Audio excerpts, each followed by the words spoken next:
Al cierre de los mercados en Primera Página Televisión, el espacio donde revisamos el comportamiento de la Bolsa de Nueva York y los mercados de la integración NUAM. Comenzamos esta emisión. Las acciones estadounidenses cerraron mixtas con caídas en los sectores tecnológicos y de semiconductores que contrarrestaron el impacto positivo de la baja en los precios del petróleo. Es así entonces como el WTI finalizó con una variación positiva del 0,17% para ubicarse en 50.872 unidades. Por su parte, el Standard & Poor's 500 también finalizó la sesión con caídas 0,26% en 7.386 puntos. Por su parte, el Nasdaq, el último de los índices, también finalizó con caídas la sesión de hoy. Más de 250 puntos retrocedió o un 0,97% en 25.678 unidades. La presión provino principalmente de los fabricantes de chips. Micron Technology cayó casi el 5% y Broadcom perdió más del 2%, mientras que el ETF de semiconductores SMH retrocedió más del 3% tras el rebote registrado el lunes. Por el contrario, los precios del crudo siguieron bajando. El WTI descendió 3% a cerca de $88 por barril, impulsado por las expectativas de acuerdos entre Estados Unidos e Irán y por el aumento del tráfico marítimo en el estrecho de Hormuz. La caída del petróleo favoreció a sectores cíclicos como materiales, consumo, discrecional e inmobiliario. Los analistas destacaron una rotación de inversionistas desde las acciones de crecimiento vinculadas a la inteligencia artificial a empresas más sensibles al ciclo económico. El mercado también sigue atento al debut bursátil de SpaceX, a la solicitud confidencial de oferta pública inicial presentada por OpenAI y dos eventos que podrían influir en el sentimiento hacia el sector tecnológico en los próximos días. Tras revisar información, veamos cómo cerraron los mercados de la integración NUAM.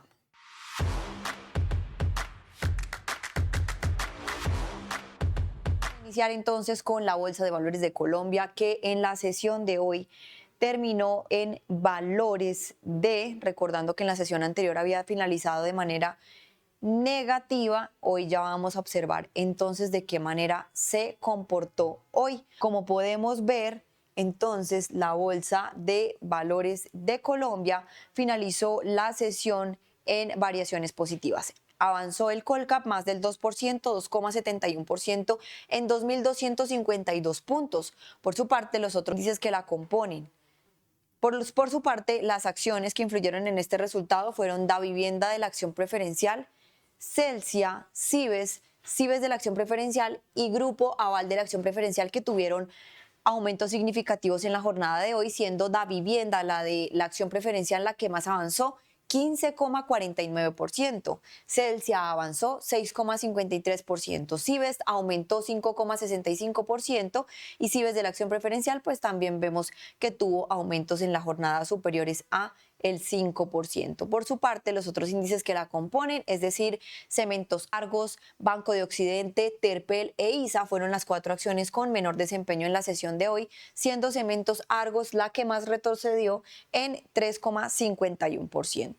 En noticias del mercado colombiano, Oxieconomía se elevó su proyección de inflación para Colombia a 6,5% al cierre del 2026 y anticipó que el Banco de la República retomará las alzas de tasas de interés durante el segundo semestre, llevando la tasa de referencia hasta el 12%. La firma estima en primer aumento de 50 puntos básicos en junio hasta el 11,75%, en contexto donde la inflación anual alcanzó 5,84% en mayo, su nivel más alto desde agosto del 2024. La entidad atribuye el ajuste en sus previsiones al riesgo de un fenómeno del Niño que podría presionar los precios de alimentos y energía. Según sus estimaciones, la inflación de alimentos podría superar el 11% anual y las tarifas de energía aumentarán cerca del 14%. Bajo este escenario, Oxieconomías considera que el Banco de la República mantendrá una postura restrictiva y conservará la tasa en 12% hasta mediados del 2027 para acelerar la convergencia de la inflación hacia la meta del 3%.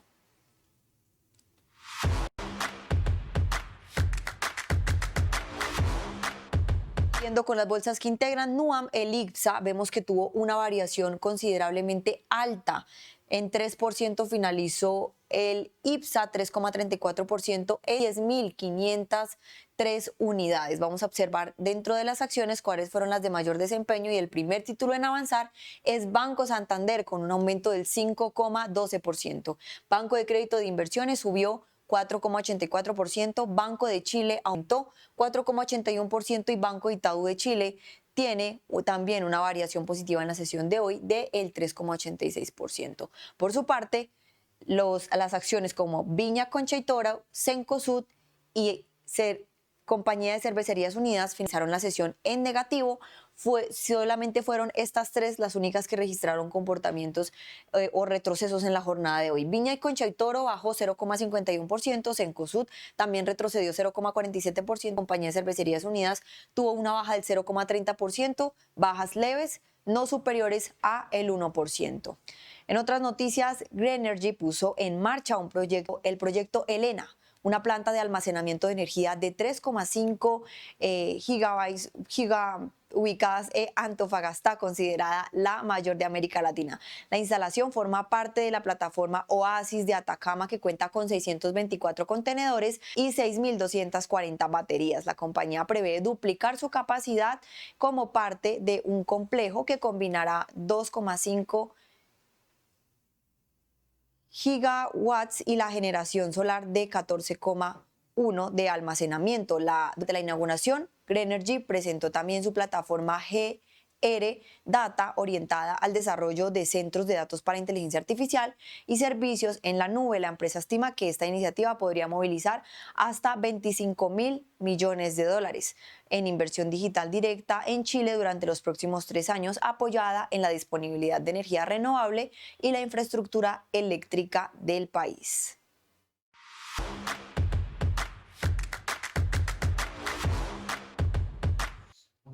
Y ya para finalizar, vamos a darle paso a la Bolsa de Valores de Lima, que hoy también finalizó la sesión con comportamiento positivo, lo que nos permite concluir que NUAM hoy finalizó de manera positiva. Colombia con avances superiores al 2%, Chile con un aumento superior al 3% y el índice general en la Bolsa de Lima también con aumentos superiores a el 1%, 1,29% específicamente, lo que nos permite concluir que tuvo pues NUAM un avance superior a el 3%. Así las cosas, el índice general se ubica en 53.175 unidades y el Select también tuvo un aumento del 4,37%, avanzó con un poco más de fuerza hasta ubicarse sobre los 1.390. Respecto a las acciones que influyeron dentro de su comportamiento, el primer título que avanzó fue PPX Mining Corp con un aumento del 15,44%. Empresa Siderúrgica del Perú avanzó 13,64%, Nexa Resources Atacocha también avanzó 12,90% y Can Compañía Minera tuvo un aumento del 12,70%. De otro lado, acciones como por ejemplo Inversiones Portuarias Chancay, Rio 2 Limited, Souter Perú Corporation y Coril Instrumentos de corto y mediano plazo fueron las 4 acciones con menor desempeño en la sesión de hoy, siendo Inversiones Portuarias Chancay la que más bajó en 4,16%. Rio 2 Limited descendió 3,65% y Souter Perú Copper Corporation también tuvo una baja del 2,27%. Noticias del mercado limeño. Con más del 90% de las actas procesadas por la Oficina Nacional de Procesos Electorales de Perú, Roberto Sánchez conserva una ventaja mínima sobre Keiko Fujimori en la elección presidencial peruana.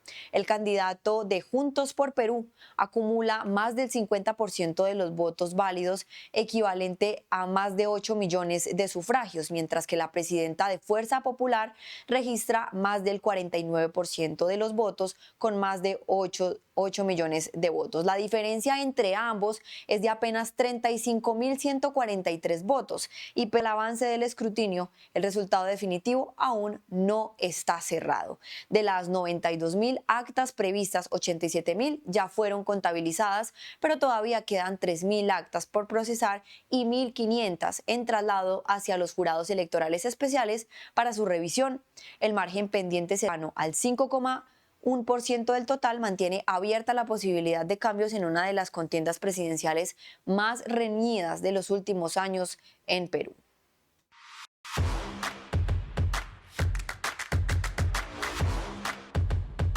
Luego de revisar el desempeño de las bolsas de la región, ahora ponemos la mirada en Venezuela para observar de qué manera finalizó el índice bursátil de Caracas. Como podemos observar, el índice principal en la bolsa de Caracas finalizó con una variación negativa del 0,64% hasta los 5.562 puntos.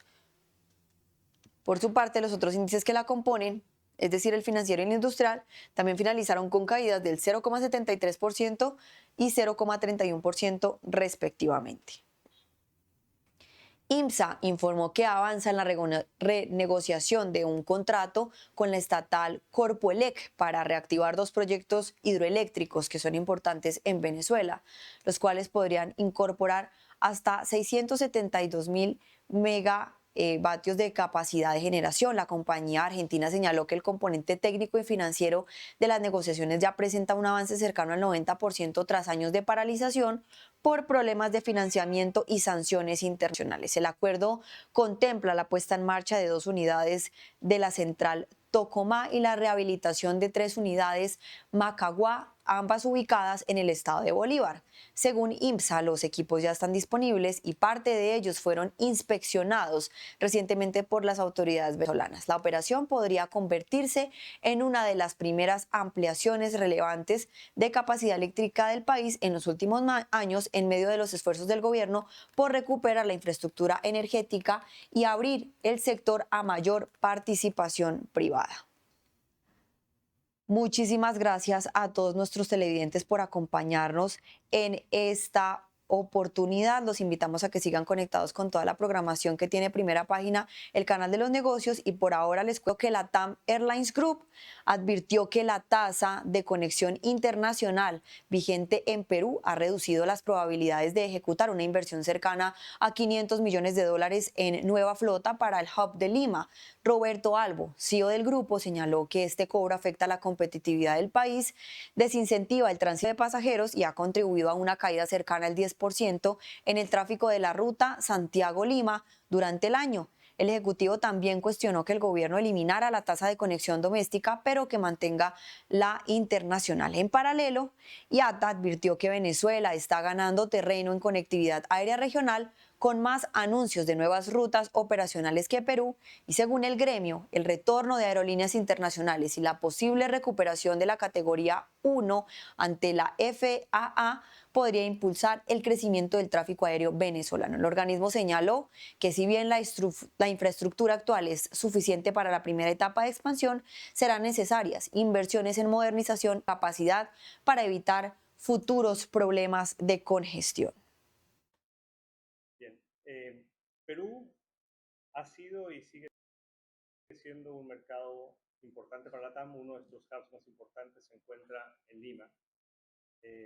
Y nosotros tenemos un plan de inversiones de aproximadamente $1.500 millones en flota en Perú que nos encantaría ejecutar. La existencia de la tasa de conexión internacional en el Perú, desde nuestro punto de vista, no solamente es una mala política pública, sino es un incentivo gigantesco a que el turismo y el tráfico en Perú caiga y eventualmente sea secundario.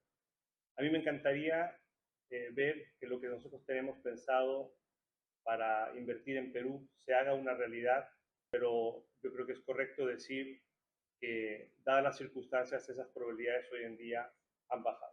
Tenemos otras aplicaciones posibles para el 321 XLR, puede operar rutas desde Brasilia, puede operar rutas de Fortaleza, pero nuestra intención sería poder seguir desarrollando el mercado peruano de la manera que lo hemos hecho en los últimos años, y para eso tienen que darse las condiciones. Recientemente el gobierno peruano y el concesionario firmaron una adenda para eliminar la tasa de conexión doméstica, y yo me hago la pregunta, ¿cuál es la diferencia entre la tasa de conexión doméstica y la tasa de conexión internacional? Si la tasa de conexión doméstica era una mala idea y por eso la eliminaron, ¿por qué no eliminaron la tasa internacional? Así que estamos atentos, creemos que esto ya tiene un impacto, definitivamente, no solamente en nuestro tráfico, sino que el tráfico de otros competidores ha caído. La caída en el tráfico entre Santiago y Lima es de prácticamente 10%, según las públicas de la autoridad chilena en lo que va del año. Y Perú es el único país en la región que no ha recuperado la cantidad de turistas que tenía antes del 2020. Y esto simplemente, desde nuestro punto de vista, hace que esa probabilidad de recuperación sea lejano.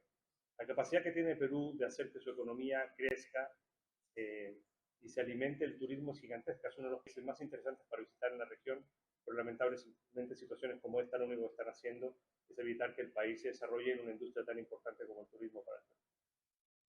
Porque se está viendo anuncios de nueva conectividad, más conectividad hacia Venezuela últimamente que anuncios hacia Perú. No sé por qué, pero bueno, creo que tendría que ser algo un poco un eye-opener, que hay una competencia, es the new kid on the block.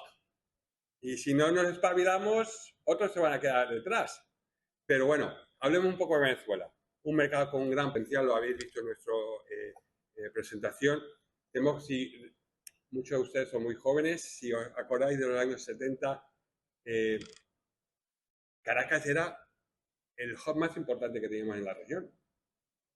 Teníamos una actividad muy extensa con todas las líneas aéreas en ese momento, las grandes e importantes, operando. Hemos tenido varias décadas que hemos visto un país que ha estado prácticamente cerrado. Hoy en día vemos una gran expectativa con el cambio. Hemos visto los anuncios de Qatar, hemos visto ahora las compañías norteamericanas regresando al mercado. Yo creo que va a haber un incremento sustancial de muchos puntos de Estados Unidos hacia Venezuela. Yo creo que dentro de la conectividad interregional también se va a ver beneficiada con esa conectividad que no existía. La infraestructura que tenemos hoy en día en Venezuela es suficiente por el momento para comenzar ese incremento, ese mejoramiento. Sin duda, la infraestructura está. Tenemos que invertirlo con mejoras, tecnología, mejores recursos, a asegurar que podemos operar de una manera eficiente, segura. He hablado de la conectividad interregional. Yo creo que la conectividad doméstica va a ser sumamente crítica. Yo creo que eso va a hacer la diferencia entre el pasado y el futuro, que hoy en día el point-to-point se va a convertir mucho importante, como hemos visto en Colombia, en Perú, en otras partes donde de ciudades secundarias se opera a Norteamérica, se opera a otras partes de América Latina, porque el estímulo económico nos va a dar esa posibilidad. Y con ello vamos a vernos con una responsabilidad que vamos a tener que mejorar la infraestructura de los aeropuertos secundarios. El primer paso que tenemos que aportar y apoyar al gobierno de Venezuela es recuperar sin duda la categoría 1 de la FAA, sobre todo para dar la oportunidad a las líneas aéreas venezolanas para poder volar a Estados Unidos. Y tenemos que trabajar en ello, tenemos que asegurarnos que tenemos una aeronáutica civil, INAC, que sea profesional, que tenga los recursos, que cumpla con las normativas internacionales. Tenemos que ver cuál va a ser el futuro de los aeropuertos o el sistema aeroportuario, si van a ser parte del gobierno, si se van a privatizar. Esos son temas que van a tener que ir surgiendo poco a poco. Pero que estamos en condiciones para abrir, lo estamos viendo. Caracas tiene la infraestructura necesaria para poder mantener una operación eficiente en estos momentos, pero eso se nos va a saturar, como he dicho, operamos el 54% de los aeropuertos están congestionados. Si no ampliamos la infraestructura en Caracas y en los otros aeropuertos, van a ser parte de esa cifra en un futuro.